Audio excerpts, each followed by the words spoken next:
Baik dok, untuk tentang shock hipovolemik, untuk yang pertama dari teorinya terlebih dahulu. Untuk dari definisinya sendiri, shock hipovolemik itu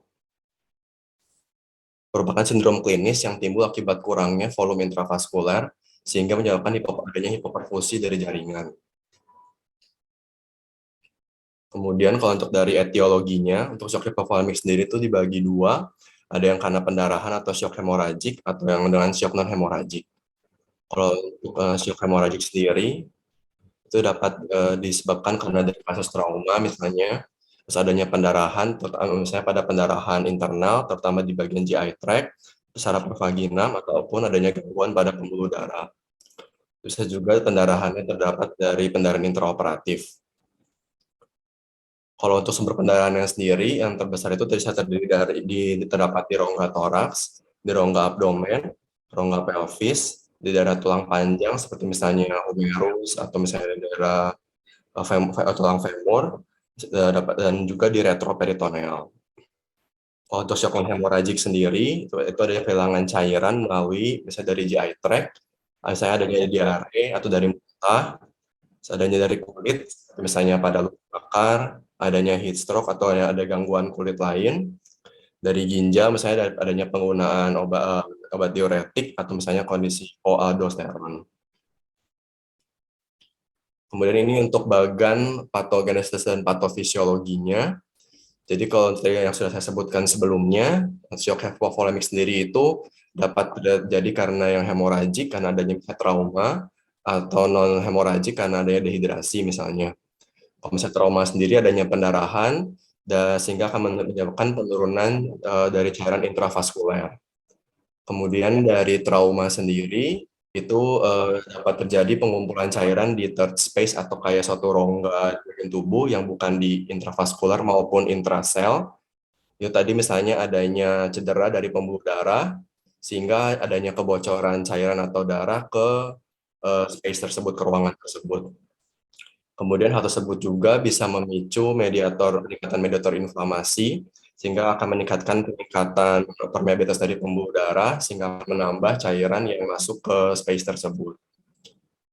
Kemudian tadi akan adanya kekurangan cairan intravaskuler, sehingga akan menyebabkan penurunan sirkulasi vena ke jantung, sehingga akan menurunkan tekanan di vena tersebut, dan nanti yang klinisnya akan terlihat adanya penurunan pada JVP. Terus kalau misalnya masuk ke bagian yang sebelah kanan, ini ada rumus P sama dengan Q kali R. Kalau P itu berarti mewakili dari pressure atau tekanan darah, Q sendiri itu flow atau jumlah cairan di intravaskulernya. Kalau R itu berarti adanya resisten atau berhubungan dengan diameter dari pembuluh darah. Jadi ketika misalnya pada kasus ini adanya cairan intravaskuler yang berkurang, ditambah dengan adanya resistensi pembuluh darah yang kurang, misalnya pada kasus misalnya shock ini, dia kan ada efek, ada kompensasi berupa konstriksi. Nah, ketika pada pembuluh darah tersebut dia tidak dapat cukup untuk vasokonstriksi, nanti dia akan dapat menurunkan tekanan darah. Kemudian nanti semakin berat akan terjadi kondisi namanya shock, jadi shock hipovolemik. Ketika shock hipovolemik, adanya pengurangan perfusi ke organ-organ seperti di bawah ini. Jadi untuk yang pertama paling sebelah kiri ada adanya kekurangan perfusi pada kulit. Jadi tadi seperti saya sudah sebutkan pada kasus shock hipovolemik ini ada kompensasi dari tubuh berupa vasokonstriksi. Nah, nanti kalau untuk di kulit sendiri akan terlihat klinisnya adanya misalnya akral pasien dingin, terus adanya CRT yang lebih dari 2 detik, atau kulit pasien terlihat pucat. Terus yang sebelahnya yaitu organ kedua ada pada otak, adanya penurunan cerebral blood flow, sehingga nanti akan menyebabkan cerebral hipoksia. Cerebral hipoksia sendiri nanti efeknya akan menurunkan kesadaran. Terus organ ketiga ke jantung, itu tadi adanya penurunan tekanan darah, itu dapat terjadi kalau misalnya tadi mekanisme kompensasi dari berupa adanya peningkatan heart rate atau misalnya vasokonstriksi tadi itu gagal, sehingga akan menurunkan tekanan darah dan menyebabkan takikardi. Kemudian untuk komplikasinya, Nanti adanya kekurangan aliran darah ke jantung akan menurunkan kontraktilitas dari otot jantung. Ditambah nanti untuk komplikasi berikutnya dapat jadi acidosis laktat sehingga akan menyebabkan PEA. Kemudian untuk dari ginjal sendiri, adanya penurunan aliran darah ke ginjal akan menyebabkan iskemik pada ginjal, sehingga nanti akan menyebabkan ATN atau acute tubular necrosis. Dapat juga menurunkan GFR, nanti yang klinisnya akan terjadi oligouri. Nanti untuk jangka panjangnya nanti akan dapat terjadi kegagalan ginjal. Kemudian kalau untuk di seluruh jaringan tubuh, itu tadi adanya peningkatan asam laktat karena tadi kan kekurangan cairan intravaskuler yang membawa oksigen ke seluruh tubuh. Nah, adanya kekurangan oksigen tersebut akan memicu metabolisme anaerob sehingga adanya peningkatan asam laktat. Nah, asam laktat tadi akan diperparah, misalnya tadi ada kekurangan blood flow pada ginjal sehingga tidak dapat dibuang laktat tersebut, sehingga nanti akan menumpuk dan menyebabkan asidosis laktat. Yang berikutnya ini merupakan gejala dari shock. Jadi tadi untuk yang fase pertama itu ada shock yang terkompensasi atau pre-shock. Jadi umumnya itu asimptomatik, terus dapat terjadi adanya kompensasi dari atas pengurangan tubuh tersebut, takikardi dan ada vasokonstriksi. Tapi untuk tekanan darah sendiri itu masih dapat dipertahankan dalam nilai normal. Kemudian masuk ke stage yang 2 yaitu shock, itu mulai ada tanda-tanda hipoperfusi jaringan. Seperti kalau misalnya dari gejalanya dapat timbul lemas, gelisah, linglung, rasa haus, adanya keringat dingin, dada berdebar dan sesak nafas. Kemudian kalau untuk dari pemeriksaannya ada penurunan GCS, ada hipotensi, takikardi, turgor kembali lambat, ada mukosa kering, oligouri, ada peningkatan CRT dan terjadi akralnya menjadi dingin. Kemudian untuk yang stage 3-nya yaitu shock yang irreversible. Jadi shock tersebut itu sudah dapat ada tanda-tanda kerusakan multi organ yang irreversible. Seperti misalnya anuria, adanya gagal ginjal akut, asidosis metabolik, adanya hipotensi yang tidak membaik dengan terapi cairan, serta adanya penurunan kesadaran sampai koma. Kemudian ini untuk kelas untuk gejala dan tanda dari hemorrhagic shock dibagi atas 4 kelas, 1 sampai 4. Untuk kelas pertama itu diperkirakan adanya kehilangan cairan sebanyak 750 cc atau 15% cairan dari tubuh. Itu kalau untuk dari tanda vitalnya sendiri itu masih normal. Jadi kalau untuk dari tanda vital, urine output dan kesadarannya itu masih normal. Untuk kesadarannya mungkin ada terdapat sedikit gelisah. Untuk yang grade 2, itu adanya kehilangan cairan sebanyak 750 sampai 1.500 cc atau sekitar 15-30% dari total volume tubuh. Itu kalau dari tanda vitalnya sendiri, dari heart rate-nya adanya sedikit peningkatan sekitar 100 sampai 120. Kemudian untuk tekanan darahnya masih normal, untuk tekanan nadinya atau pulse pressure-nya sudah mulai menyempit, untuk RR-nya sudah ada mulai sedikit peningkatan sekitar 20 sampai 30. Untuk urine output-nya masih dalam batas normal, sedangkan untuk kesadarannya adanya sedikit gelisah. Kemudian untuk stage 3, itu ada kehilangan darah sekitar 1.500 sampai 2.000 cc atau 30 sampai 40%. Itu kalau dari tanda vitalnya, dari tekanan dari nadinya, heart rate-nya udah mulai lebih meningkat lagi sekitar 120 sampai 140. Udah mulai adanya penurunan tekanan darah, pulse pressure-nya sudah menyempit, RR-nya semakin cepat sekitar 30 sampai 40 kali per menit. Urine output-nya sudah mulai berkurang sekitar 5 sampai 15 cc per jam. Dari kesadarannya itu sudah mulai gelisah dan confused. Kemudian terakhir untuk yang kelas 4 atau stage 4, adanya kehilangan cairan lebih dari 2.000 cc atau sekitar lebih dari 40% dari total volume tubuh. Kemudian untuk heart rate-nya sudah mulai lebih meningkat lagi, lebih dari 140 kali per menit. Untuk tekanan darahnya sudah berkurang, pulse pressure-nya juga sudah menyempit, RR-nya juga lebih meningkat, lebih dari 35 kali per menit.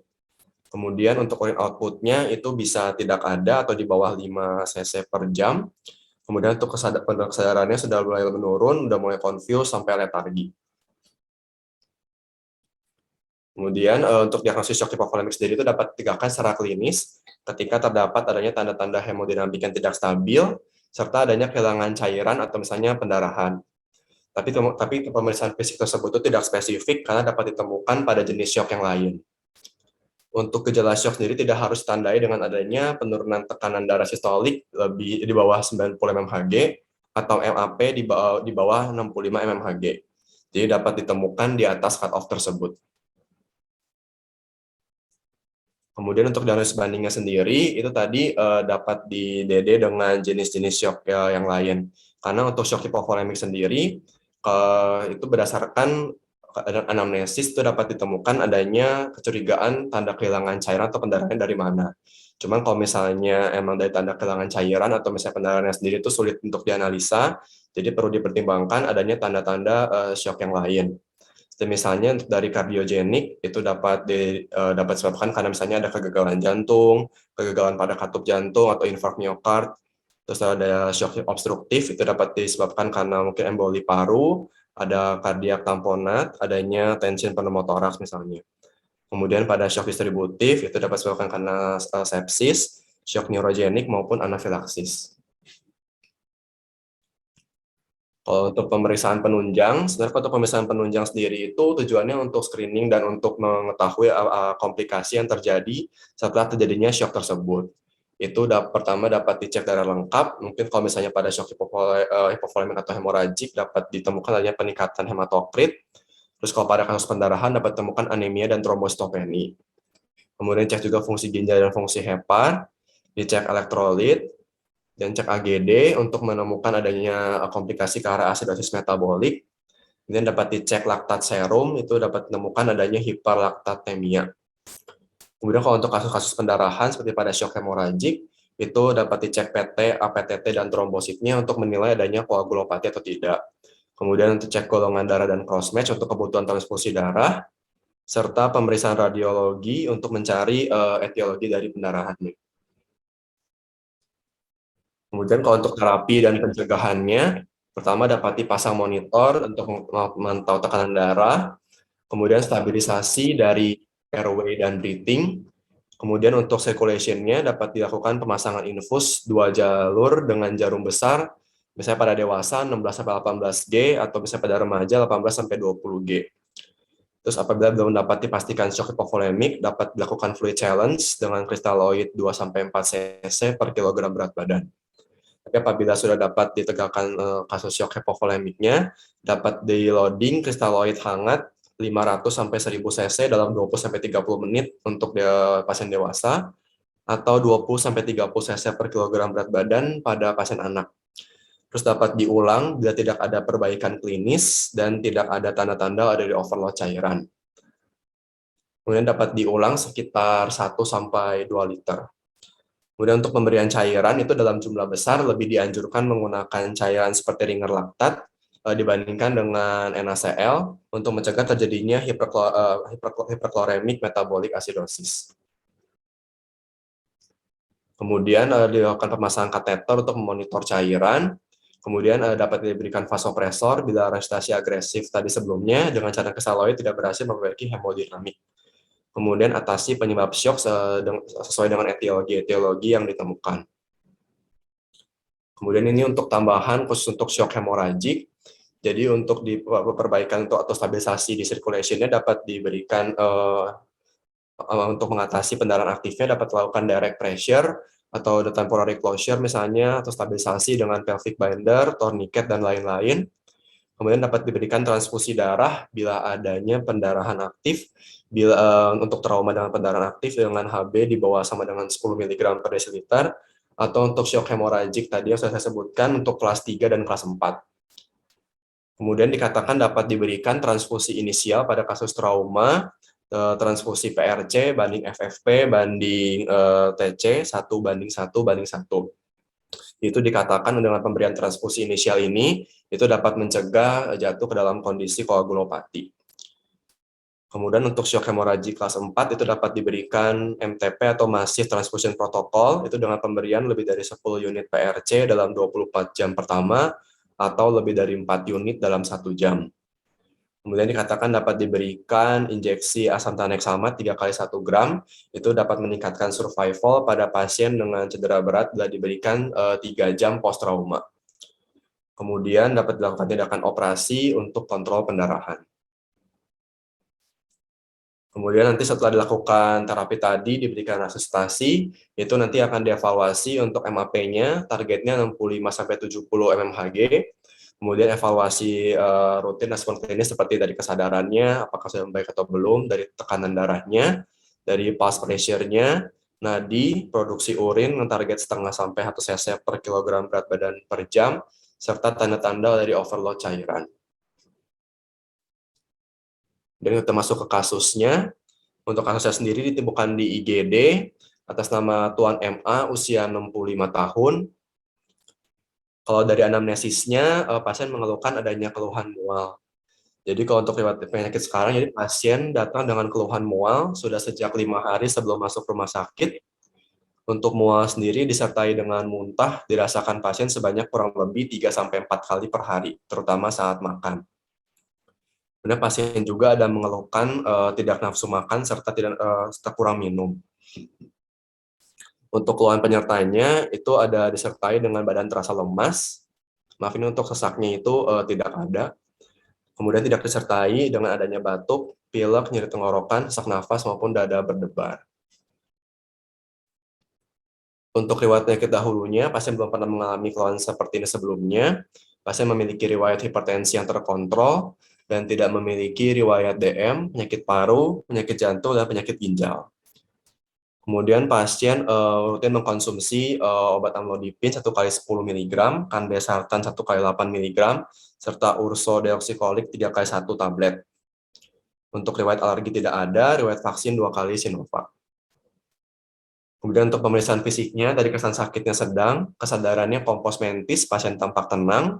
Untuk BMI-nya sekitar 19,5 kg per meter persegi atau normal weight. Dari tanda vitalnya ditemukan tekanan darah 87/58, heart rate-nya 76 kali, respirasi 18 kali, suhu 36,5, dan saturasi 99% dengan udara ruangan. Dari status generalisnya, untuk dari mata tidak ada konjungtiva anemis, tidak ada skleroterik. Dari mulutnya, mukosa bibir pasien tampak kering, tidak ada peningkatan JVP. Dari pemeriksaan toraksnya, dari bentuk pergerakan simetris, tidak ada retraksi. Auskultasinya untuk VBS-nya positif-positif, tidak ada rongki maupun wheezing. Dari untuk pemeriksaan jantungnya, dari auskultasinya, bunyi jantung S1 sampai dengan S2, reguler dan tidak ada murmur.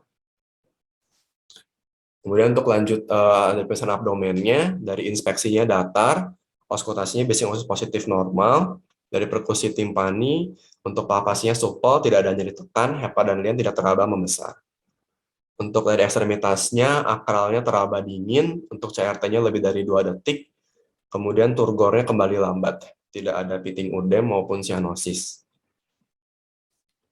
Kemudian dilakukan pemeriksaan penunjang dari foto toraks PA, itu kesannya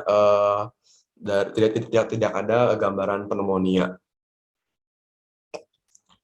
Kemudian untuk pemeriksaan EKG-nya, untuk kesannya dari EKG-nya sinus rhythm dengan HT itu 76 kali per menit.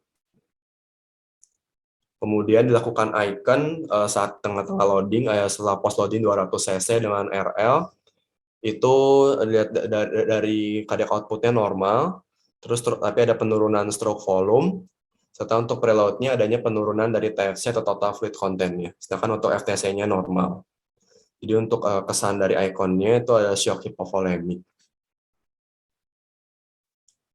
Dan untuk diagnosis kerjanya, convert COVID-19 simptomatik ringan dengan shock hypovolemic at causal low intake. Jadi untuk penata laksanaannya, di terapi di IGD diberikan loading RL sebanyak 500 cc serta IV ondansetron sebanyak 4 mg. Kemudian di follow up 1 jam post loading RL 500 cc. Untuk tekanan darahnya awalnya 87/58 menjadi 97/56. Untuk MAP-nya sendiri dari 67 menjadi 69. Kemudian untuk heart rate-nya dari 76 tetap sama 76 kali per menit. Untuk respiratory rate-nya masih sama di batas normal, SpO2-nya juga normal, dan suhunya juga normal. Sekian dan terima kasih.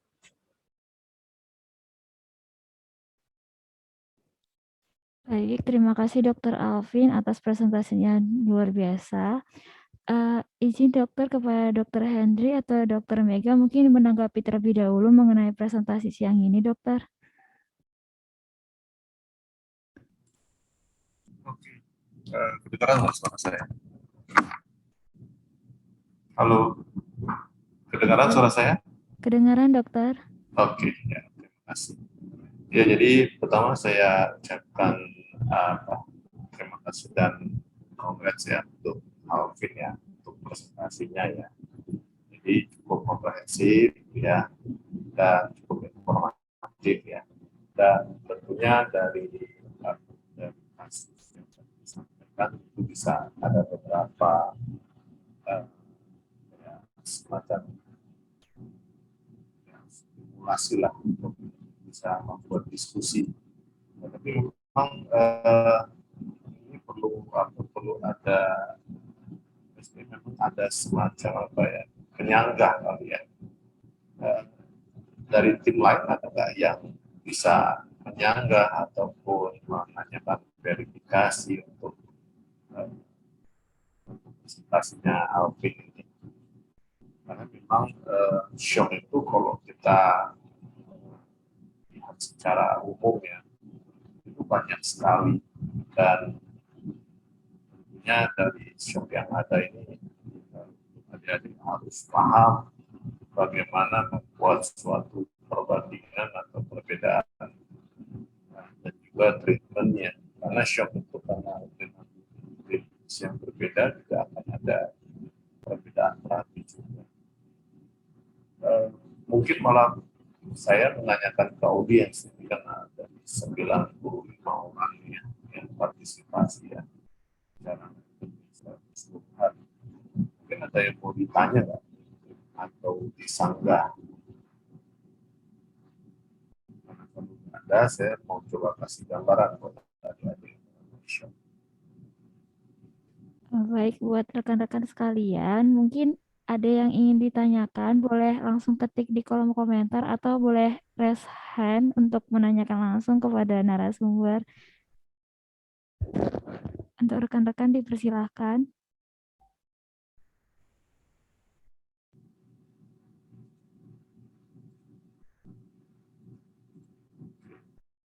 Ya, mungkin karena belum panas. Ya, kalau saya coba akan kasih semacam materi ya, termasuk untuk bisa melengkapi presentasinya Alvin, untuk sharing yang Izin Dokter Hendri, suaranya terputus-putus dokter, mohon maaf. oh terputus, oke oke. Jadi, Terputus nggak? Kalau masih terputus? sudah dokter, cuman mungkin karena terlalu jauh, jadi suaranya kecil dokter. Sinyalnya kalau coba saya hilangin dulu deh video. Itu jelas nggak? Jelas dokter. Oke. Eh, oh ya, ini untuk share screen yang sekarang bisa di stop. Saya mau share screen.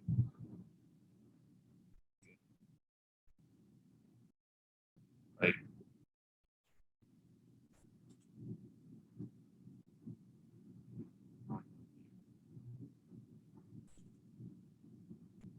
Oke. Lihat ya. Eh, suara saya masih cukup jelas. Jelas dokter. Oke, terima kasih. Ya, jadi gini, Alvin Sanjaya ya.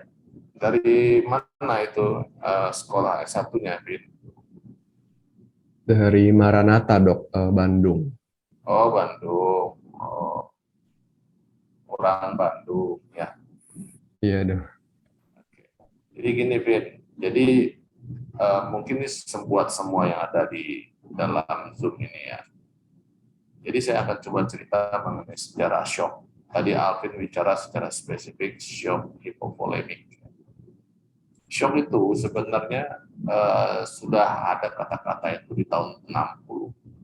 Nah, tapi shock itu diidentikan dengan hipotensi. Jadi tahun 1905 sphygmomanometer itu ditemukan dan semenjak itulah kita bisa mengukur berapa sih tekanan darah seseorang. Nah, jadi ketika tensi rendah dibilang shock. Padahal tensi rendah yang seperti apa sih? Ya kan?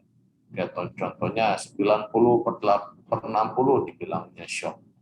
Nah, jadi buat teman-teman yang ada di sini nih adik-adik, kalau emang ada pasien ataupun seseorang tensinya 90/60, terus dibilang, dok ini pasiennya shock. Nah, jadi kalian masih pakai teori tahun 60. Ya. Lanjut, tahun 70, nah di situ ditemukan yang namanya Swan Gun catheter.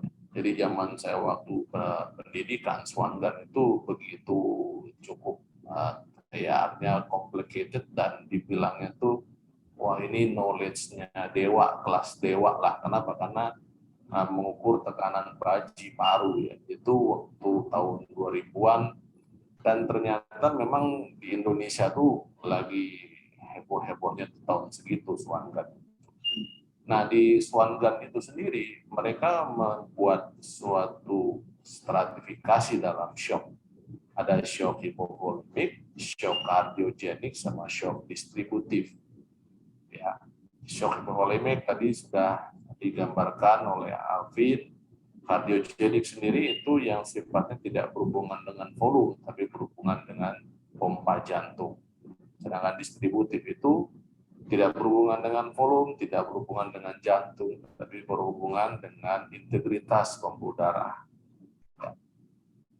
Itu tahun 70. Nah, di tahun 80 nih, di sini keluar yang namanya teori Schumacher. Dan Schumacher ini membuat suatu terminologi yang baru pada saat tahun itu, yaitu yang disebut namanya hipoperfusi atau decrease DO2. Ya, jadi sebenarnya DO2 ini adalah oxygen delivery. Nah, jadi di tahun 80 itu yang namanya oxygen delivery itu sudah mulai marak ya di dunia barat. Nah, jadi kalau dibilang bahwa yang namanya shock berarti adanya penurunan dari delivery oksigen. Nah, jadi nanti delivery oksigen itu apa? Sebenarnya ada hitungannya itu. Delivery oksigen itu saya kasih spoiler sedikit adalah cardiac output dan juga heart rate. Ya, jadi delivery itu adalah tergantung bagaimana heart rate dan juga tergantung bagaimana cardiac output. Nah, sedangkan cardiac output itu juga tergantung dengan volume yang tadi disampaikan sama Alvin. Nah, lanjut lagi di tahun 2000 keluar yang disebut namanya istilahnya kalau kita bilang apa ya, mengukur AGD tapi lewat CVC atau lewat Swan Gun. Nah, jadi di sini keluar suatu definisi shock ya yang beda dengan tahun 60 bahwa shock adalah ketidakseimbangan antara oksigen delivery dan oksigen consumption dan disertai dengan gangguan mikrosirkulasi. Nah, ini tahun 2000. Jadi definisi shock itu sampai sejauh itu.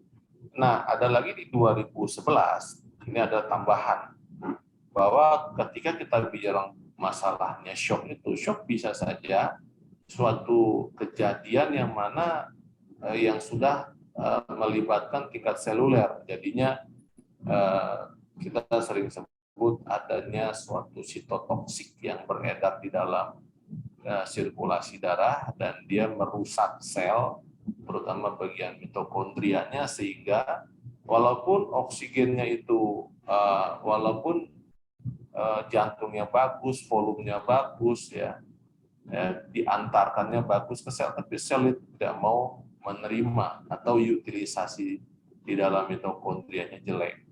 Nah, itu juga menjadi sesuatu yang tambahan dalam suatu shock. Jadi mungkin buat adik-adik, dok ini pasiennya nggak pernah turun tensinya. Anggap pasien yang sifatnya di ICU ya. ICU on ventilator.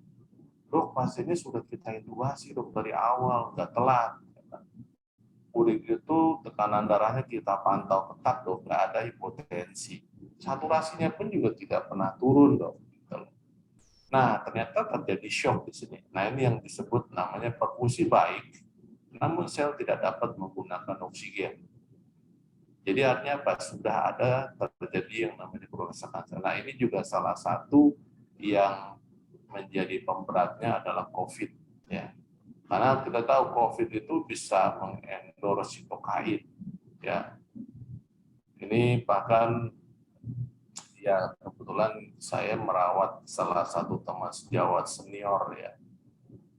Dan dia ternyata COVID, tapi dia post COVID ya. Dan memang karena tidak diobati dengan terapi yang cukup sesuai porsi ataupun mumpuni, ya, ternyata terjadi sitokain. Dan sitokainnya itu IL-6-nya ketika dicek secara berkala itu dimulai dari 200, 400 sampai akhirnya di atas 1000. Dan kita benar-benar jaga tekanan darah. Tapi ya IL ataupun interleukin itu dia menjadi toksik untuk sel. Sehingga walaupun kita jaga ataupun kita perbaiki perfusinya, ya, shock itu tetap terjadi. Jadi makanya kalau kita bicara masalah shock, ya itu more than just fluid, more than just heart, more than just the vessel. Artinya tuh kita juga melibatkan apa itu yang disebut disoksia ataupun utilisasi oksigen dalam sel. Itu sejarah shock, ya. Ini satu slide aja udah berapa menit. Nah, jadi kalau kita lihat di sini ya, kalau ada yang namanya volume, tadi kan Alvin bilang shock hypovolemic itu berhubungan dengan volume. Nah, tapi kalau kita lihat ada dua lagi temennya nih yang bisa berperan dalam kriteria shock yang ada. Jadi ada volume atau darah, ada pump atau jantung, ada pipe atau vaskuler. Nah, jadi tiga hal ini sangat berperan untuk menjadi suatu shock. Nah, jadi shocknya itu apa saja? Jadi kalau kita lihat di sini bahwa blood pressure ataupun tekanan darah itu sebenarnya adalah salah satu parameter untuk menilai apakah perfusinya bagus atau tidak.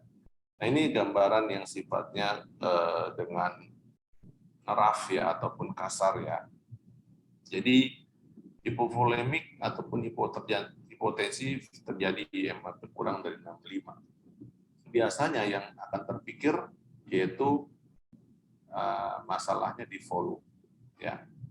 Dan kalau terjadi hipovolemik, yaitu sign and symptomnya ya hipotensi, takikardi, ya terjadi capillary refill yang more than 3 seconds, oliguria decrease consciousness, terjadi penurunan kesadaran. Dan kalau hal ini terjadi ya atau positif, ya ini disebut namanya hypovolemic shock. Nah, kalau hal ini terjadi obatnya apa? Obatnya tentu fluid. Ya, kalau dia pendarahan, obatnya darah. Nah, ketika hal ini sudah dikoreksi, ya bisa saja masih tetap terjadi hipotensi. Nah, jadi kita mesti beranjak, berarti tidak hanya masalahnya di darah ataupun di cairan. Kita coba lihat yang lain, yaitu jantung. Ya. Jadi kalau jantung itu kita sebut terjadinya decrease contractility, jadinya penurunan kontraktilitas jantung atau otot jantung. Dan juga sama, hipotensi, takikardi itu adalah manifest klinisnya. Ya, di sini sampai tambahannya ada sampai cold skin. Nah, kalau hal ini terjadi, berarti kita sebut yang namanya shock adiogenik. Nah, biasanya shock adiogenik ini yang paling sering adalah CAD ataupun serangan koroner. Ya, kalau bahasa awamnya serangan jantung. Ketika terjadi serangan jantung, jantung tidak memompa darahnya dengan baik. Sehingga di sini disebut bahwa decreasing contractility. Nah, kalau terjadi ini, yaitu gagalnya adalah di pump atau di jantung. Nah, kalau hal ini terjadi, kita butuh inotropik. Nah, jadi kalau tadi yang namanya cairan tadi, atau shock hipovolemik butuhnya cairan. Kalau shock kardiogenik itu butuhnya inotropik. Ya. Tapi ini dalam konteks resusitasi ya, jadi bukan berarti hanya inotropik. Kalau emang dia yang menyebabkan tekanan darah rendah karena kontraktilitas jelek dan itu dikarenakan CAD atau adanya sumbatan koroner, ya berarti butuh primary PCI. Seperti itu. Nah, selain itu juga ada yang disebut namanya obstructive shock, yaitu apa? Yaitu adanya jantung yang hanya bergerak saja, dan biasanya itu karena tamponade. Jadi ada cairan yang mengisi di ruang perikard, sehingga jantung itu hanya goyang aja, tapi nggak bisa memompa dengan baik. Nah, jadi ini tentunya disebut juga gagal pemompa atau shock yang disebabkan karena jantung, yaitu tamponade. Nah, kalau tamponade terjadi, ya obatnya adalah rilis temponit. Nah, kalau masih juga shock, ya tadi kita lihat lagi yang lain, yaitu apa? Pipe ataupun pembuluh darah. Kita lihat sama hipotensi, tadi oliguri dan decrease consciousness. Kalau hal ini terjadi, ya berarti kita berhadapan dengan yang disebut shock sepsis atau shock distributif. Dan obatnya adalah vasopresor, ya, yaitu norepinefrin ataupun dopamin ataupun vasopresin. Nah, jadi ini adalah gambaran secara singkat yang disebut shock tadi. Ya. Nah, tapi di dalam konteks di sini yang ingin saya endorse ataupun enhance ke adik-adik adalah how did you know? Bagaimana kamu tahu kalau shock ini karena hipovolemik, bukan karena shock kardiogenik, atau bukan karena shock distributif? Atau bisa juga bagaimana tahu kalau ini adalah shock kardiogenik, bukan shock hipovolemik? Ya, jadi ini yang menjadi PR ya, kenapa hemodinamik dan fluid management itu adalah suatu teori ilmu yang terus berkembang. Ya. Jadi kalau kita lihat di sini, sign and symptom-nya mirip. Oke. Nah, kalau kita bicara masalah shock dengan cairan, ya, ini ada yang namanya stroke volume. Stroke volume itu apa? Stroke volume itu adalah sekali jantung memompa. Preload itu apa? Adalah cairan. Jadi gambaran Frank Starling itu seperti ini. Ya, yang normalnya. Jadi kalau misalnya di dalam stroke volume yang segini, kita mau ninggiin, berarti kita butuh penambahan preload atau cairan, sehingga terjadi peningkatan stroke volume. Nah, tapi ketika sudah terjadi loading, dan apakah loading kedua atau ketiga dan keempat itu akan sama hasilnya? Jawabannya tidak. Kenapa? Ketika kita lakukan loading dengan jumlah yang sama, peningkatannya itu tidak sama. Nah, jadi shock hipovolemik ketika kita lakukan koreksi, hati-hati melakukan loading. Ya, tadi Dr. Alvin juga menyampaikan untuk masalah pemberian cairan juga hati-hati terhadap dampak dari yang disebut asidosis hiperkloremik, yaitu kita hanya mengkoreksi dengan namanya sel saja, itu pun tidak boleh. Nah, ini adalah stroke volume dan preload relation, yaitu dengan Frank Starling dengan kondisi jantung normal. Nah, bagaimana kalau jantung yang sudah nggak normal? Ternyata dia merah. Jadi bisa bayangin kalau kita kasih yang disebut namanya cairan, naiknya tuh nggak sebagus kalau jantung itu normal. Dan hati-hati ketika kita berikan lagi yang kedua dan yang ketiga, itu tidak akan ada peningkatan, bahkan bisa menyebabkan lebih heart failure pada pasien. Nah, ini gambaran yang singkat aja ya, bahwa tadi kan kita bicara masalah shock yang sifatnya intake kurang. Ini buat adik-adik yang perlu diketahui bahwa setiap kali kita minum, ya, ini kita bicara yang sifatnya low intake tadi ya. Setiap kita minum, itu digestive tract itu akan menyerap minum yang kita konsumsi, ya, terutama di daerah usus halus, ya. Dan setelah itu dia akan masuk ke dalam bloodstream. Dan di dalam bloodstream dia akan mengisi istilahnya volume itu melalui difusi.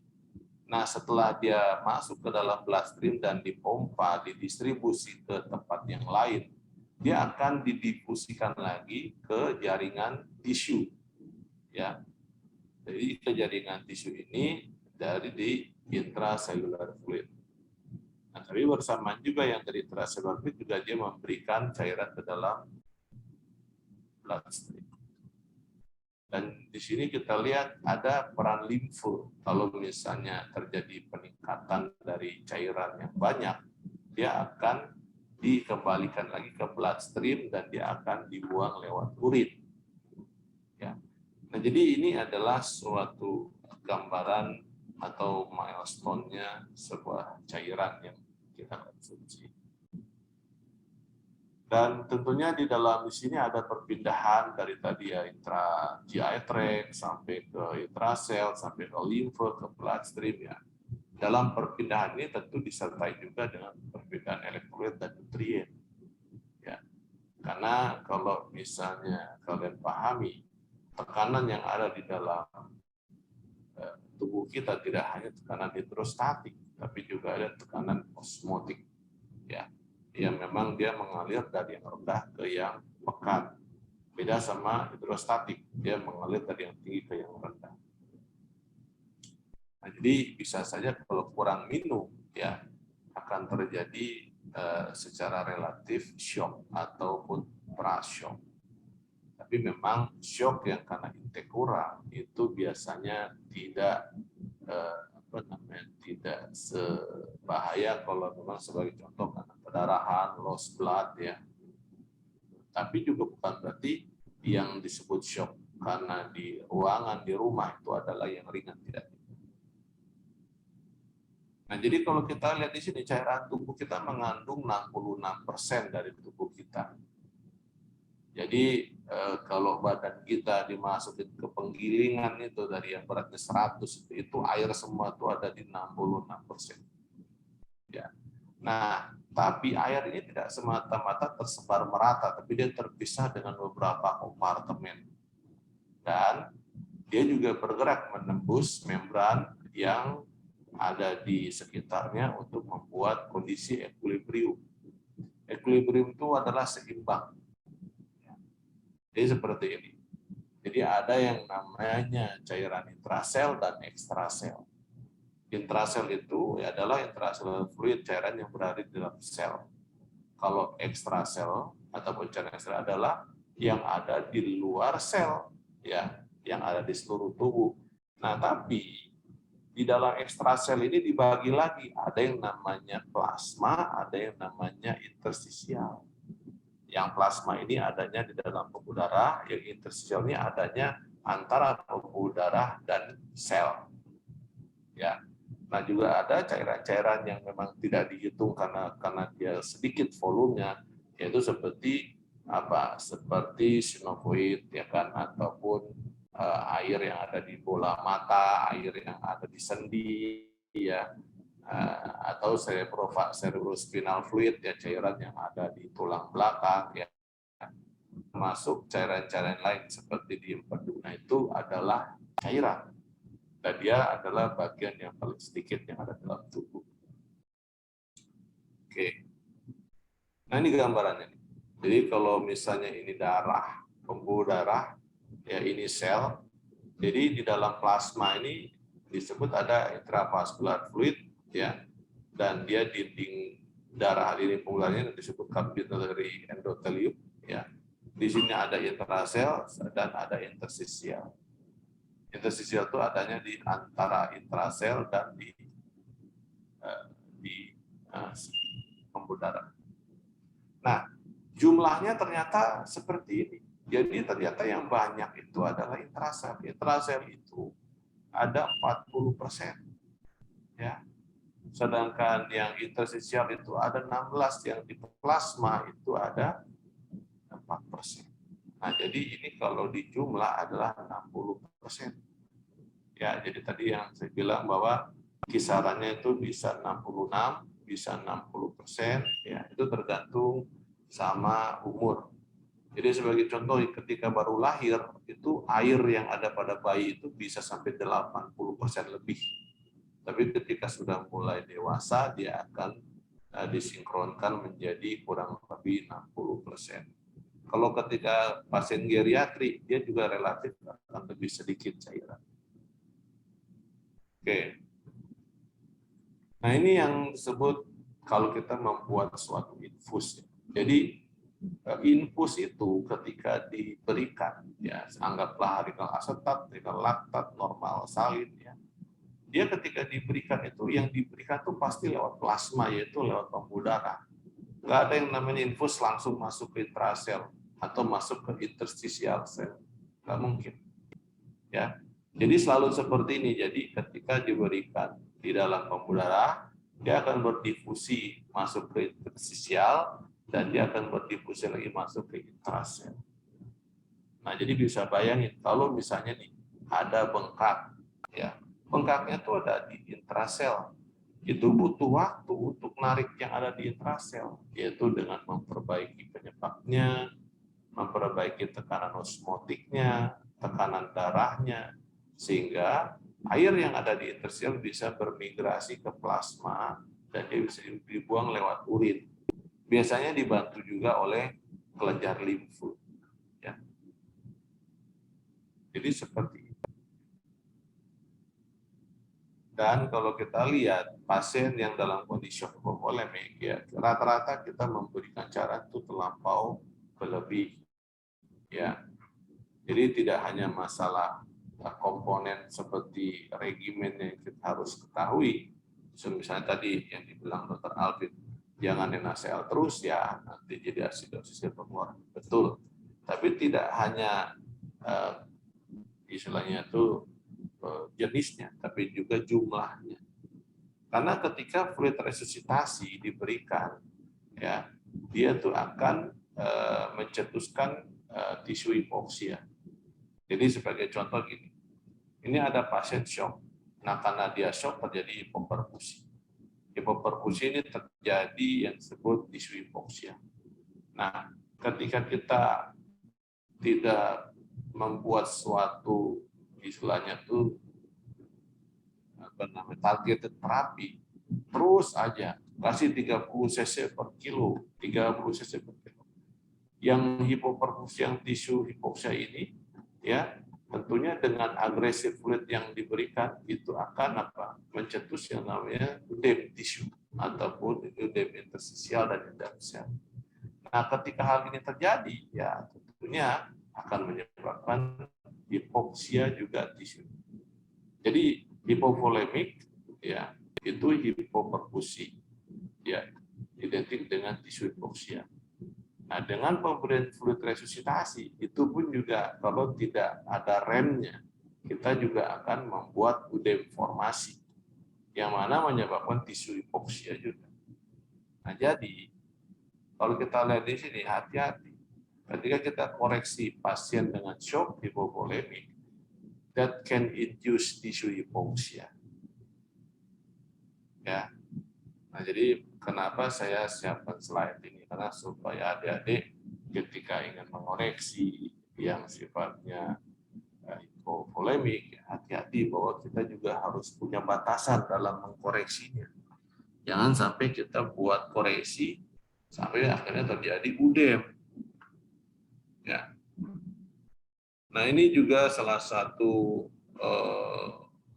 dari NIH ya. Jadi National Institute of Health ini sudah mengatakan kalau misalnya fluid overload in patient with sepsis and septic shock, treat with EGDT. EGDT itu yang kalau loading cairannya sampai 8 atau sampai 12 ya. Is associated with increased acute need for fluid related medical intervention and hospital death. Jadi makanya ya di tahun 2015 ini ya tepatnya 2016 EGDT sudah tidak dipakai lagi. Dan di sini pun dalam paper ini mengatakan fluid overload is common after treat with the standardized protocol yaitu EGDT in those with septic shock and severe sepsis and may result in worse clinical outcome. Further study are need to determine if there is suitable threshold for fluid after appropriate resuscitation. Jadi EGDT itu udah nggak boleh dipakai untuk kasus shock sepsis dan kasus severe sepsis. Ya, ini message-nya dari slide. Oke, ini sedikit animasi ya. Jadi kalau misalnya kita bernafas dan sistem yang berperan itu paru, jantung, dan jaringan. Jadi ketika oksigen dihirup masuk ke paru, dia akan dibawa oleh HB untuk jalan-jalan. Nah, pada saat sampai di tisu akan dipakai menjadi energi. Nah, hal ini itu difasilitasi dengan jantung. Jadi kalau kita lihat di sini CO2 juga sama dipompa untuk diekspirasi. Nah, tapi yang terpenting ini ingin disampaikan adalah bahwa jantung ini memompa dan memompa dalam kondisi kita sehat, dalam kondisi sakit, dalam kondisi aktivitas ataupun tidur, jantung tidak pernah berhenti. Ya, dok, berapa lama jantung berdenyut saat ini? Ya berarti seumur kau lah, kan begitu. Kalau umurnya 20 tahun, ya berarti dia 20 tahun. Kecuali kalau dilakukan operasi bypass, ya dia ada PCP machine. Gitu. Nah, yang dipompa sekali oleh jantung, ya itu disebut stroke volume. Nah, setelah itu, stroke volume sendiri, itu bagaimana korelasinya dengan cardiac output? Adalah perkalian antara stroke volume dan heart rate. Nah, terus kalau gitu bagaimana dengan tekanan darah? Nah, tidak sama. Jadi, tekanan darah baik belum tentu menggambarkan jantung itu baik. Nah, ini gambarannya. Jadi, kalau kita lihat cardiac output dikali dengan SVR atau sistem vascular resistance itu adalah tekanan darah. Ya. Stroke volume dikali dengan heart rate itu adalah cardiac output. Jadi kalau kita lihat di sini cardiac output, stroke volume, sistem vascular resistance sampai heart rate.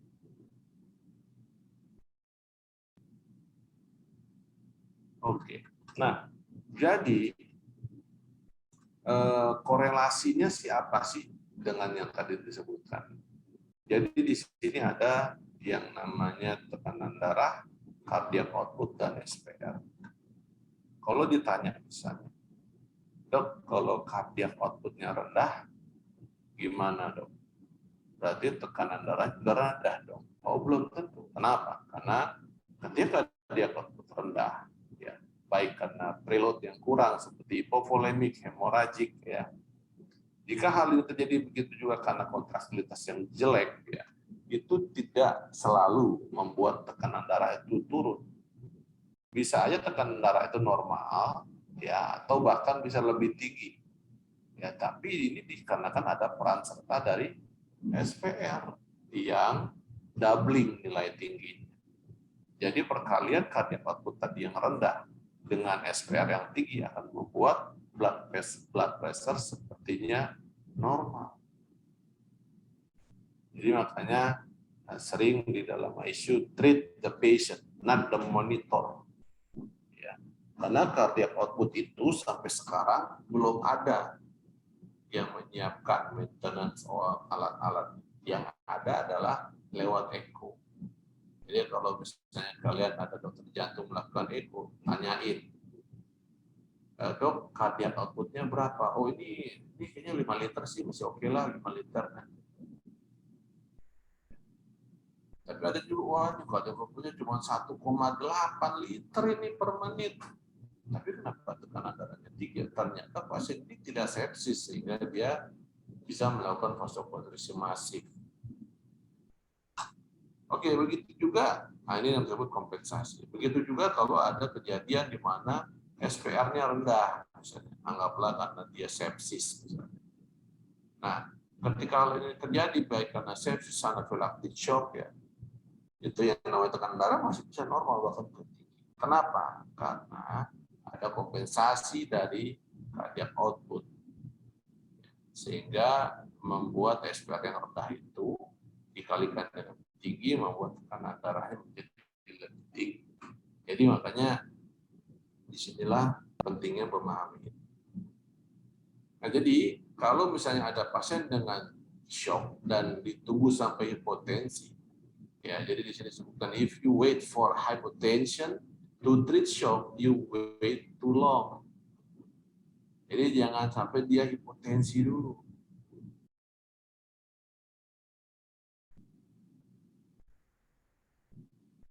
Nah, jadi kalau kita lihat di sini nih mengenai cairan tadi, kalau misalnya ada pembuluh darah di plasma ini ada interstisial juga dan juga ada sekat ya antara plasma dan interstisial. Nah, jadi di dalam sekat ini ternyata dianggap normal endoteliumnya. Anggaplah di sini bisa kayak semacam ICAM dan VCAM termasuk glikokalix yang ada di pembuluh darah. Ketika dia normal, jadi seperti ini. Ada fluid ataupun cairan di infus di dalam plasma.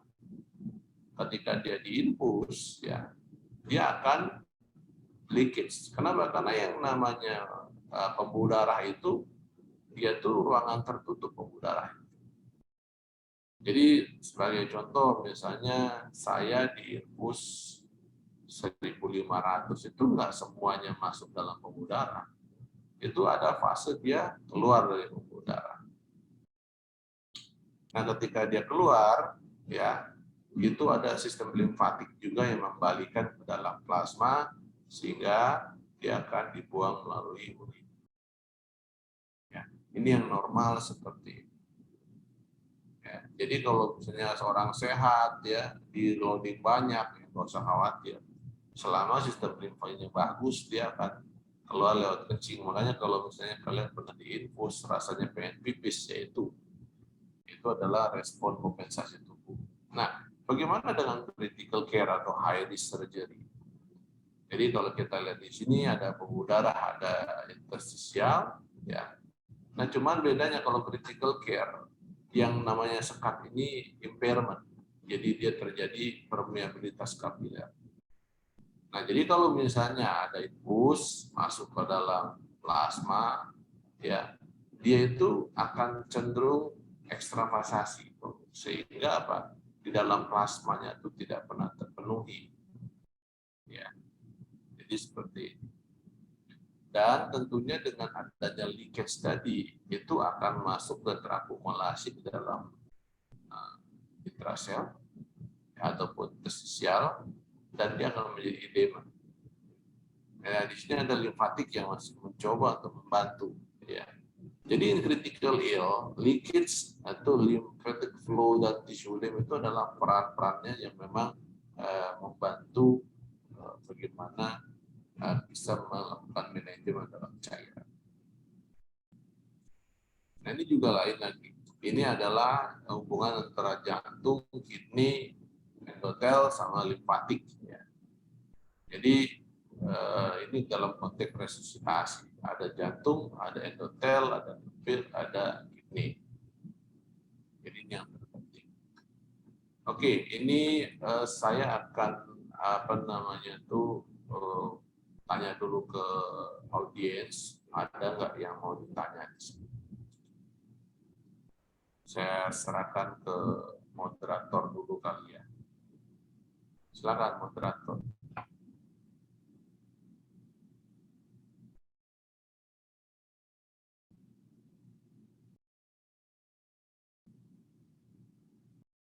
Halo. Halo, baik dokter, terima kasih dokter. Izin dokter, lagi Oh, Izin ya lagi udah. azan dokter sebentar. Oh iya, ya, nggak apa-apa ya.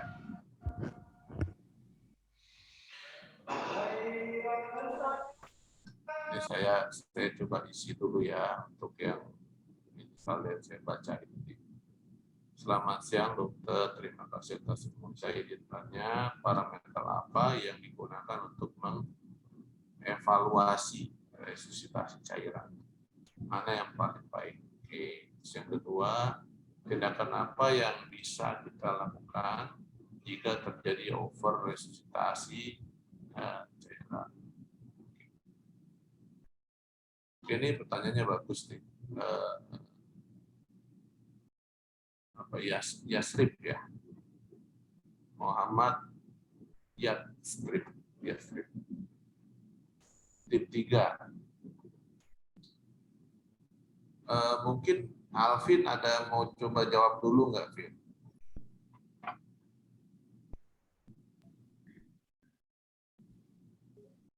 Izin dok, mungkin kalau Ya. untuk pertanyaan pertama, yang parameter apa yang digunakan untuk mengevaluasi resusitasi cairan, mungkin yang sempat di slide saya dok, yang MAP, tekanan darah, dari klinisnya dan urinnya dok, urin outputnya. Ya. Baik, terima kasih dokter Alvin. Mohon maaf dokter tadi izin sedang azan dokter. Enggak apa-apa. Izin. Baik, untuk pertanyaan pertama dari dokter Yastri, izin dokter. Yang ditanyakan adalah mengenai parameter yang digunakan untuk mengevaluasi cairan. Tadi dokter Alvin udah sedikit menjawab mengenai bahwa yang dievaluasi adalah MAP, tekanan darah, klinis pasien, dan urin output. Mungkin dokter Henry ada yang ingin ditambahkan dokter? Oke, jadi untuk yang dijadikan parameter ya. Jadi buat adik-adik semua yang harus dipahami di dalam suatu ilmu kedokteran. Ya. Ilmu kedokteran itu bukan by numbers, tapi by target organ. Jadi mungkin selama ini ada suatu jurnal ataupun mungkin algoritma guideline ya. Pasien shock ya kan, kasih 30 cc per kilo selama 1 jam misalnya. Nah, jadi itu mungkin tidak salah ya, tapi itu tidak presisi, itu tidak spesifik. Sehingga untuk yang di lapangan ini maksudnya digerojok kan itu. Nah, jadi kalau misalnya melihat hal seperti ini, sebisa mungkin yang dilakukan adalah oke, ini pada saat terjadi apa nih yang bakalan menjadi masalah. Ketika kita bicara shock, yang terjadi masalah itu adalah hampir semua organ. Jadi artinya apa? Pastikan organ itu punya fungsi yang tidak impairment ataupun tidak terganggu. Nah, yang bisa dijadikan parameter salah satunya adalah apa? Tadi benar, yaitu urin output. Kadang kita bisa melakukan loading, itu sampai urin output keluar sekian cc. Misalnya batas minimal adalah 1,5 sampai setengah cc per kilo per jam. Ya udah, jadikan itu patokan untuk melakukan resusitasi. Nah, tapi ada tapinya. Resusitasi yang disampaikan bahwa dengan target urin sekian itu adalah yang sifatnya kasus non-critical care. Ya. Itu akan berbeda dengan pasien yang critical care. Karena ketika kita bicara non-critical care itu tidak ada masalah dengan integritas pembuluh darah. Tapi ketika kita bicara masalah critical care sebagai contoh, sepsis, prolong ventilator, COVID misalnya, ataupun yang sifatnya sudah infeksi sekunder, ataupun anafilaktik misalnya. Ketika hal itu terjadi, kita lakukan loading, itu yang masuk ke intravaskuler itu akan segera keluar. Ya, akan terjadi ekstravasasi sehingga dia tidak masuk ke dalam intravaskuler yang mestinya bisa memenuhi sistemik sehingga bisa menghasilkan urin. Nah, jadi Apa yang bisa dipakai selanjutnya? Ya, yang kedua, yang pertama tadi adalah itu, yang kedua laktat. Ya, laktat itu juga bisa. Jadi ketika misalnya laktat itu dicek ternyata sudah membaik dalam kondisi yang darah normal, itu artinya resusitasi is going well. Berarti resusitasinya baik. Tapi kalau ternyata dia makin naik, berarti resusitasi kita salah. Nah, terus yang ketiga, ya bisa juga dengan kalau misalnya pasien dengan CVC, kita ukur yang namanya SjVO2. Kita ukur yang tersebut tekanan ataupun nilai saturasi yang diambil dari darah yang ada di CVC. Itu disebut namanya SVO2. Ya. Jadi ada SjVO2. Ada SVO2 diambil dari swan sama SjVO2 diambil dari CVC. Kenapa? Karena SjVO2 C itu artinya itu adalah kava. Jadi diambil yang memang ujung tipnya itu di kava atau vena kava. Karena kalau swan itu tipnya itu adanya di arteri pulmonalis. Nah, dan dari situ tentunya belum selesai itu jawabannya. Jadi parameternya adalah gabungan klinis tadi, misalnya mengenai penggunaan inotropik mungkin membaik, ya kan, pasien tidak makin sesat. Nah itu juga. Karena dalam konteks ini never use single data, ya. Jadi data itu harus kamu kumpulkan sebanyak mungkin untuk mendesain. Oke, apalagi nih yang mau saya lakukan. Seperti itu. Nah, menyangkut masalah kelanjutannya, di dalam cairan ada yang disebut namanya kidney paradox. Jadi zaman dulu waktu saya masih koas, ya masih residen, itu pada saat meloading, ya, ataupun misalnya jawabannya gini, oh ini urinnya kurang, hipovolemik, gitu. Ternyata tidak. Ada namanya kidney paradox. Ketika kelebihan cairan, malah urinnya nggak keluar. Kenapa? Karena terjadi kongestif ataupun bendungan di sel-sel parenkim ginjal sehingga dia tidak bisa berfungsi sebagai ekskresi dan sekresi untuk urinnya. Nah, jadi benar-benar harus hati-hati, ya, karena melakukan resusitasi itu mesti dilihat secara keseluruhan. Nah, beda halnya ya dengan yang disebut namanya ROS konsep, ya. Jadi ROS konsep itu suatu strategi yang memang kita sudah well prepare, termasuk penggunaan CVPH atau CRRT ataupun HD. Jadi ROS konsep itu adalah resusitasi, optimalisasi, stabilisasi, dan evakuasi. Jadi kalau misalnya mau melakukan loading cairan, harus pastikan ketika ini anggaplah berlebih, saya harus bisa mengeluarkannya. Yaitu bisa dengan furosemide atau bisa juga dengan CVPH ataupun HD. Nah, makanya di dalam konteks cairan ini untuk fluids responsiveness ada istilahnya yang disebut PLR atau passive leg rising. Dan itu sudah menjadi suatu prosedur yang sering dilakukan untuk remote area yang memang dia tidak ada fasilitas-fasilitas yang lengkap. Gitu. Jadi kalau misalnya masalah cairan, saya berapa kali ngomong sama semua residen ataupun dokter anestesi bahwa ada tiga ilmu di dalam dunia critical care yang itu dia akan berputar seperti roda Ferrari. Ya, kadang-kadang kita baru tahu teori ini, sudah keluar teori baru. Yaitu apa? Pertama adalah ilmu sepsis. Jadi ilmu sepsis itu ada definisi sepsis 1, sepsis 2, sepsis 3, ya. Bahwa di dalam JAMA itu akan ada sepsis 4 nanti di 2030. Ya. Jadi definisi aja belum selesai itu. Belum lagi keterlibatan sitokain atau radikal bebas yang ada pada sepsis. Terus yang kedua adalah ilmu hemodinamik. Hemodinamik itu dulu dipakai, yang dijadikan utama adalah how about volume? Jadi yang terpenting volume. Jadi sebagai contoh, cardiac output itu volume. Ya kan? Nah, terus keluar lagi suatu era yang disebut how about pressure. Jadi keluarlah pressure itu. Bagaimana CPC, CPP, bagaimana tekanan baji, ya seperti itu. Yang ketiga keluar lagi era flow. Yang terbaik itu untuk menilai bagusnya sirkulasi adalah flow, bukan volume, bukan pressure. Nah, terus sekarang berbalik lagi. Berbalik lagi apa? Sebelumnya adalah ke volume, sekarang berbalik lagi ke pressure.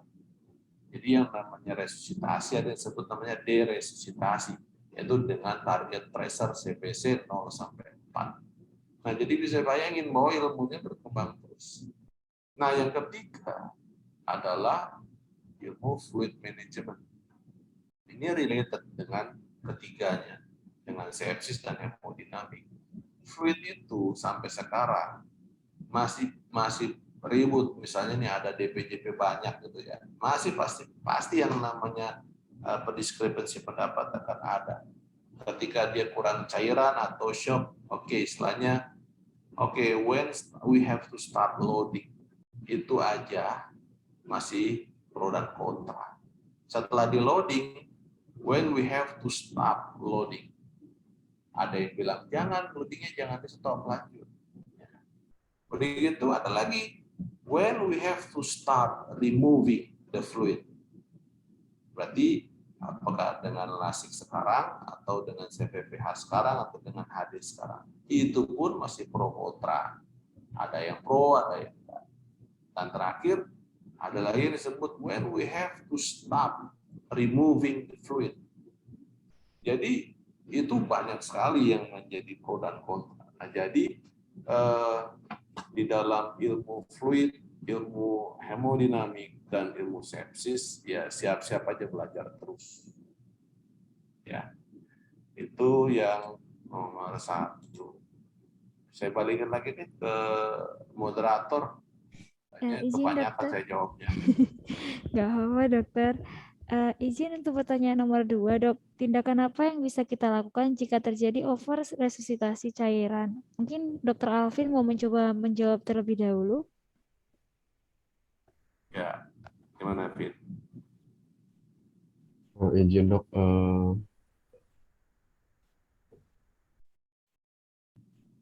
mungkin dapat, kalau misalnya terjadi overstasi berarti mungkin harus dikeluarkan lagi dok, mungkin cairannya dengan menggunakan yang furosemid tadi mungkin dok.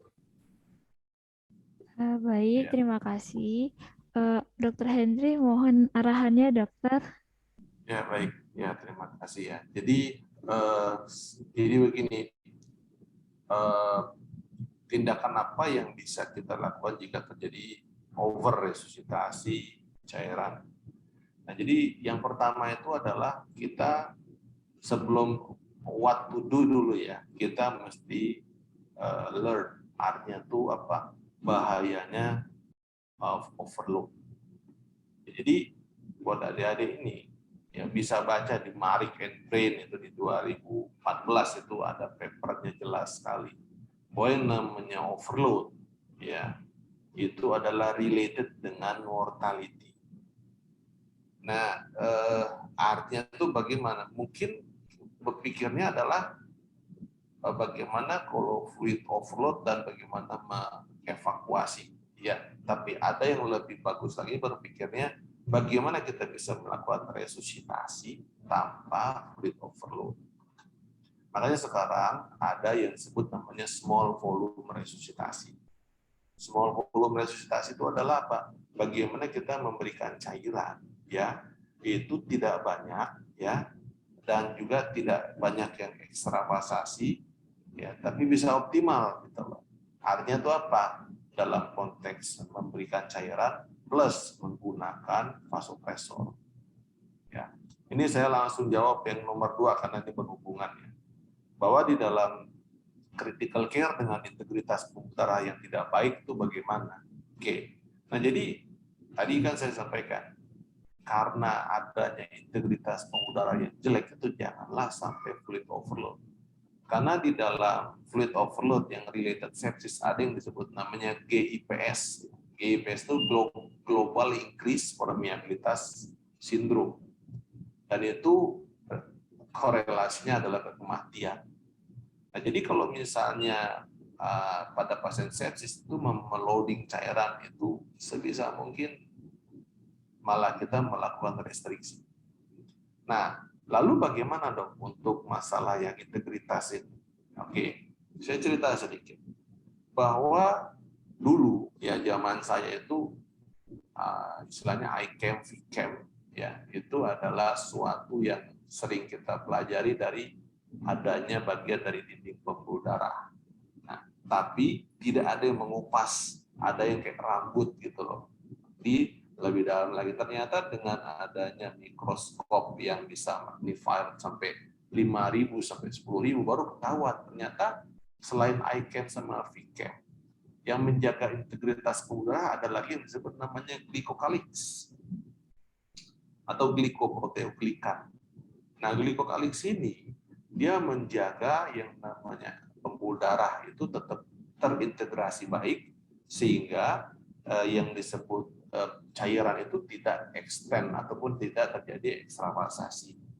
Karena kalau misalnya diekstravasasi, semua yang dimasuk akan leakage. Jadi makanya di sini akhirnya terbantahlah yang disebut teori dari contohnya kayak gilopusin ya ataupun gelatin yang dibilang dengan cairan yang 30.000 Dalton dia punya efek ceiling effect. Jadi nggak ada istilahnya itu ceiling effect. Kita bicara masalah integritas ya. Jadi integritas itu dari ujung sampai ujung. Ya. Nah, apa ya? Jadi kalau misalnya kita bicara lalu bagaimana memperbaikinya? Memperbaikinya itu dengan salah satu adalah protein.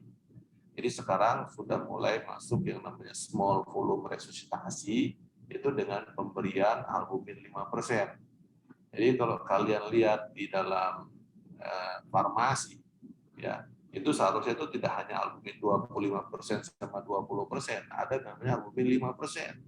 Dan itu disediakan itu bukan untuk mengkoreksi albumin pasien, tapi untuk mengkoreksi volume depleted yang terjadi pada pasien. Nah, jadi makanya kalau bicara masalah fluid itu nggak ada habisnya ya. Jadi nanti ya pastilah akan ada pertanyaan lagi. Tapi nggak apa-apa, mau ditanya lagi mumpung masih ada waktu silakan. Saya balikan lagi ke moderator. Baik, terima kasih dokter. Izin dokter, ada pertanyaan selanjutnya dokter dari Dokter Putri Pratama Ningrum. Selamat siang dokter, terima kasih atas pemaparannya. Izin bertanya dokter, sebelumnya menjelaskan kelebihan cairan di resusitasi juga bisa menimbulkan keluhan urin output sedikit karena terjadi bendungan pada ginjal. Lalu penanda jika terjadi hal tersebut, bagaimana marker yang bisa kita temukan, dokter, dan bagaimana terapinya? Monggo, mungkin dokter Alvin boleh menanggapi terlebih dahulu.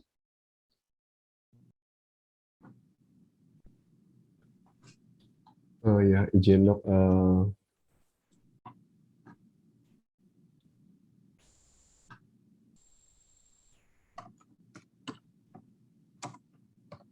Mungkin kalau ada terjadi bendungan ginjal, mungkin ya dapat lihat lagi urin outputnya sama mungkin dari pemeriksaan fungsi ginjal kayak ureum creatinine mungkin dok.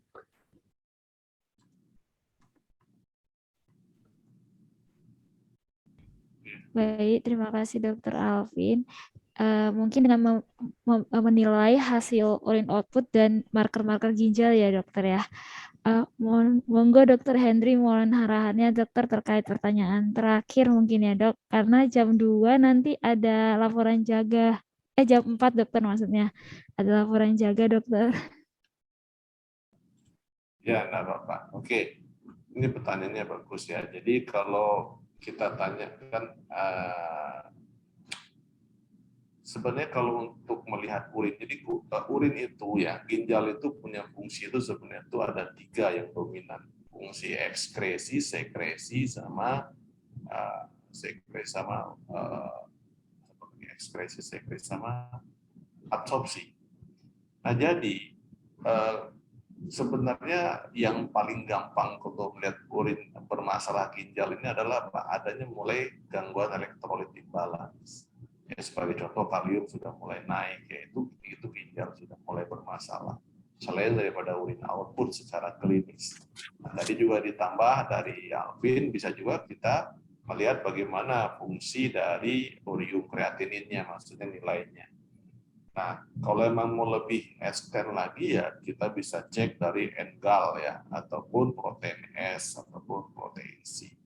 Itu untuk menilai adakah ke arah dari glomerulonefritis. Nah, tapi nggak usah sampai sejauh itu ya, karena sebisa mungkin kita tuh harus paham bahwa ketika terjadi suatu imbalance dari lab ya, baik itu yang sifatnya masih mild ataupun sudah mulai severe ya, itu kita bisa korelasikan dengan klinis dan kita bisa membuat kesimpulan sementara bahwa adanya suatu impairment dari ginjal. Karena begini, karena ginjal itu sebenarnya punya peranan sebagai supporting factor. Jadi ketika cairan berlebih dia harus keluarkan, kalau misalnya ada elektrolit yang imbalance dia seimbangi ya. Tadi absorpsi, sekresi dan ekskresi. Nah, jadi itu adalah fungsi ginjal. Nah, lalu bagaimana terapi yang bisa dijadikan pilihan ya, salah satunya adalah kalau ginjal itu sudah mulai berat ya lakukan aja HD.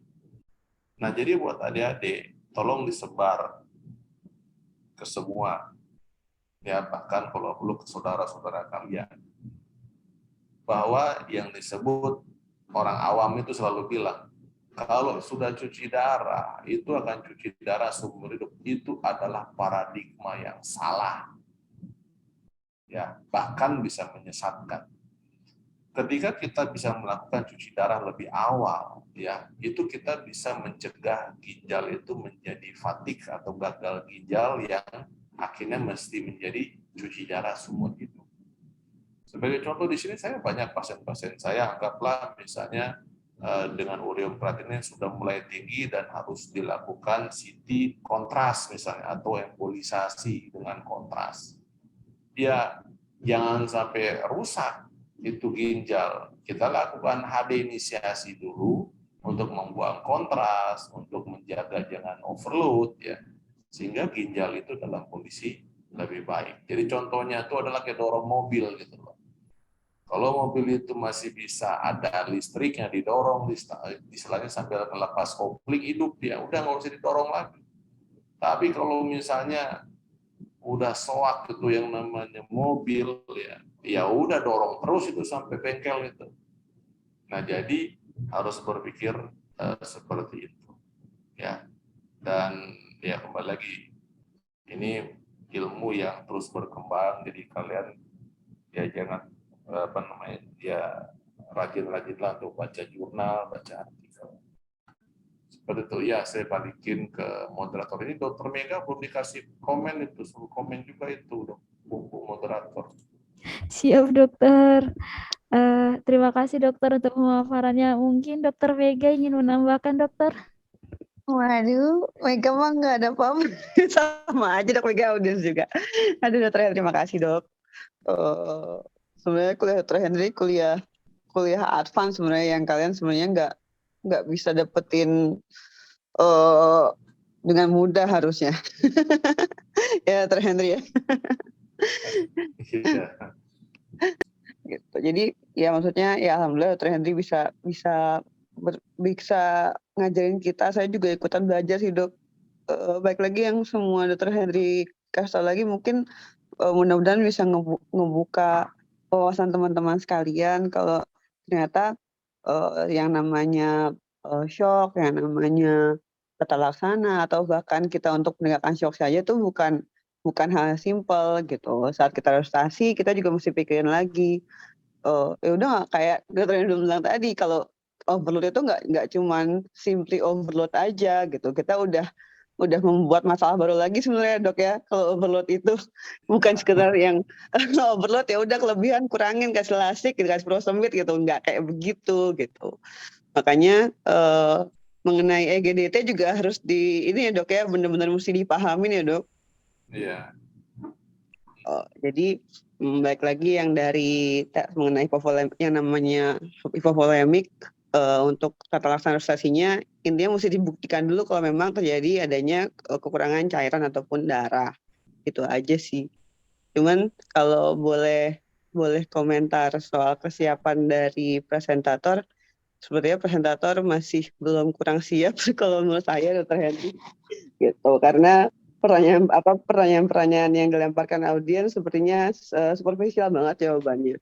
Jadi buat presentator juga coba lebih dalam lagi kalau belajar, jangan cuma pelajaran surface-nya aja, jangan cuma superficial, karena kan di sini kan posisi presentator kan sebagai orang yang ditanya gitu. Masa orang ditanya dan fungsinya Dr. Henry dan ya mungkin saya karena kebetulan bisa ikutan itu kan juga cuma sebagai pengawas saja gitu, memberikan tambahan-tambahan bila diperlukan gitu. Jadi sebenarnya kan jelas lagi judulnya GP4GP, jadi harusnya kamu sebagai presentator lebih dalam lagi dalam mempersiapkan presentasi kami. Itu aja dari Mega dok. Makasih Dr. Henry, makasih moderator. Thank you. Ya, balik moderator, silakan. Baik, terima kasih Dokter Hendrik untuk pemaparannya luar biasa hari ini Dokter. Terima kasih juga untuk Dokter Alvin yang sudah bersedia untuk sebagai presentan hari ini, dan terima kasih banyak juga untuk masukannya Dokter Mega. Mungkin ada beberapa pertanyaan lagi Dokter, tapi izin untuk menutup Dokter karena habis ini akan ada laporan jam 4 sore. Iya, nggak apa-apa, maksudnya ditutup aja. Nanti kalau misalnya ada kesempatan lagi, ya nanti kita bisa berdiskusi lagi. Ya, ilmu banyak, ilmu tuh saking banyaknya. Jadi ya memang kalau bisa acara ini tuh dibentuk secara serial.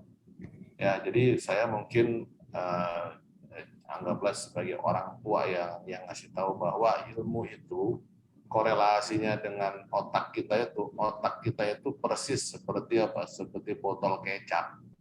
Ilmu itu seperti air. Ya. Nah, acara ini itu seperti gayung. Nah, jadi bisa bayangin gimana sih yang namanya masukin air itu ke dalam botol kecap.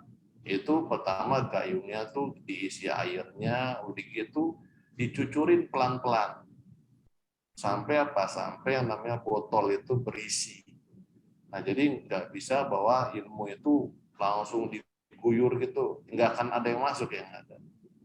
Ya, jadi prinsipnya itu adalah biar lambat, tapi walaupun sedikit itu continue. Kenapa? Karena itu adalah bekal buat kalian untuk menjadi seorang dokter yang lebih baik. Gitu. Ketimbang udah nanti aja, pokoknya setiap 6 bulan baru gue belajar di gaspol, yang nggak bisa. Otak kita bukan robot, ya. Jadi sebisa mungkin ya saya apresiasi dengan acara ini ya. Mungkin juga banyak DPJP yang bisa ditodong atau diminta untuk bantu untuk ya kasih penyegaran buat kalian itu. Saya juga nggak apa-apa kok, saya juga senang kok ya. Dari saya itu aja, dan juga mungkin saya ya mengucapkan juga terima kasih dan juga minta maaf kalau mungkin dalam penjelasan ada yang kurang berkenan atau mungkin ada yang belum sesuai dengan istilahnya itu kalau bahasa anak saya nggak in one frekuensi istilahnya gitu.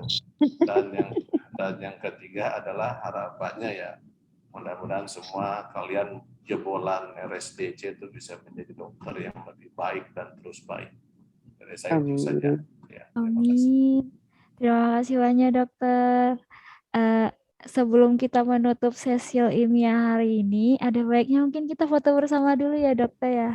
Boleh, boleh. Rekan-rekan sekalian boleh dinyalakan kameranya.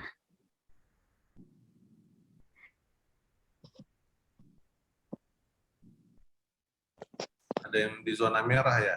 Oh, enggak ada. Jadi dok, ada yang jaga dari Ada, ICU Oh, dok, ada yang- IGD. Oh, iya, tetap semangat ya yang jaga ya. Tetap precaution, tetap semangat. Ya. Siap. Kita mulai ya foto bersamanya, mulai dari slide pertama. 1, 2, 3. Baik, untuk slide kedua sekali lagi. 1, 2, 3. Baik, terima kasih banyak kepada Dr. Hendri sebagai pengampu pada sesi ilmiah hari ini. Terima kasih juga kepada Dr. Mega dokter untuk arahan bimbingannya. Dr. Mega sering ikut nih sama acara esesil. Terima kasih dokter. Kan saya belajar Ya, juga. Terima Kapan kasih. lagi Dr. Hendri gratisan? Izin dokter untuk dibuat sesi selanjutnya ya dokter ya. Ya, ya. Siap. Oke deh, saya pamit ya. Terima kasih. semuanya. Siap, terima Bye-bye. kasih. Terima kasih, Terima dokter. kasih dokter. Terima kasih banyak dokter. Terima kasih dok. dokter. Terima kasih banyak dokter Mega. Terima kasih banyak dokter. Teman-teman Sama-sama jangan lupa semuanya. untuk Dokter Hendri, join terima kasih, lab dok. check ya. Sehat-sehat dok. Ayo Iya, terima lab kasih check. dokter. Bye-bye.